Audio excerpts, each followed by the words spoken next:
Good morning. Welcome back to Open Med School. Today I am going to discuss with you about the endocrine pancreas, the secretion of insulin.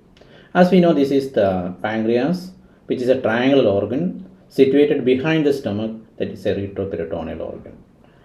And the site of insulin synthesis in the pancreas is the beta cells of pancreas.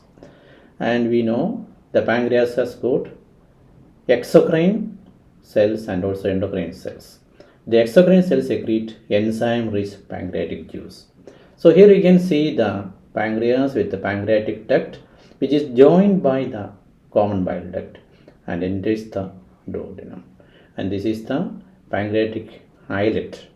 So these are, you can see here the acinar cells are there, and here is the islets of Langerhans. The islets contains around each pancreas contains the pancreas contains 1 to 2 million islets. Beta cells constitute around 70% of the cells, and it produces insulin. Alpha cells constitute 20% and it produces glucagon. Delta cells 5% and it produces somatostatin. There is a F cell which produces pancreatic polypeptide, which is only 5%. So majority of the cells in the islets are beta cells that produce insulin. And these cells can be identified by their staining properties, and is shown in this picture. And now we look into the structure of insulin. Insulin is a hormone of nutrient abundance. That is, when there is excess of nutrients like fatty acids, protein or amino acids, and fat is there, or the insulin is there. So insulin is a hormone of nutrient abundance. It consists of two chains, the A and B, which is connected by disulfide linkage. So here you can see the structure of insulin. So this is the A chain, which contains 21 amino acids, and the B chain, which contains 30 amino acids. Total there are 51. They are connected by the disulfide linkage between 7th cysteine and 20th cysteine of A chain with the 19th cysteine of B chain. In the A chain also again one more disulfide linkage is there. And this A and B chains are connected by the C peptide. So once insulin is produced, it is produced as pre-proinsulin.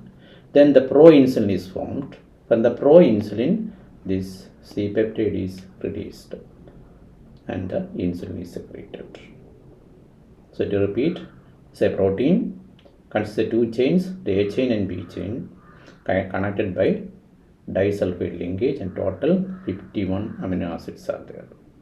The chromosome for synthesis in the chromosome number 11, and as discussed, pre-proinsulin, then the proinsulin and insulin is produced. Now we look into what are the major stimulants for insulin secretion. The most important is glucose. When the blood sugar goes more than 100, it is a threshold for glucose stimulated insulin release. The glucose rapidly increase the translation of the insulin mRNA and also increase slowly the transcription of the insulin gene. We have mentioned the gene is in the 11th chromosome. Now we look into how insulin is secreted. Here you can see the beta cell, which just got glucose transportase called GLUT2. GLUT2 doesn't need insulin. So glucose, when there is excess of glucose in the plasma, the beta cells allow the glucose to enter through the GLUT2. The glucokinase is there, the glycolysis occurs, and a lot of ATP is produced.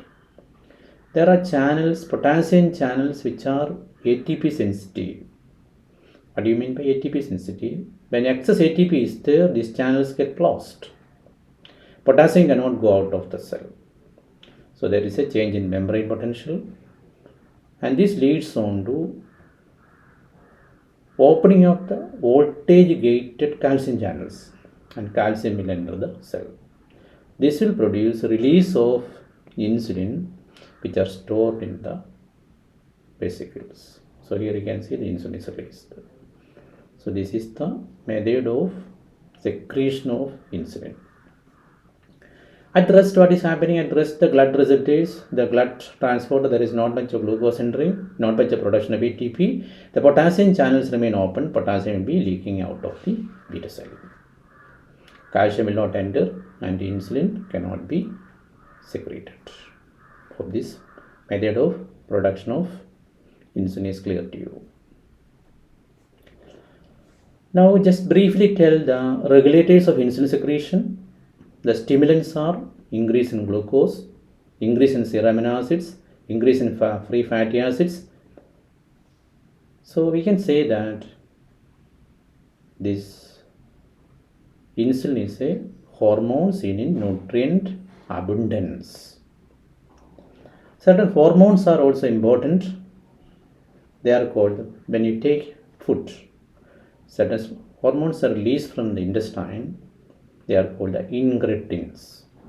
The most important are the GP and GLP. GLP is a glucagon-like peptide 1. The gastrin, cholecystokinin, secretin, vasoactive intestinal peptide, and beta stimulation can also produce release of the insulin. Parasympathetic stimulation leads on to release. Regarding the sympatheticity, remember that the sympathetic nerve stimulation on the alpha receptors will inhibit the insulin release. The somatostatin will also inhibit the release of insulin.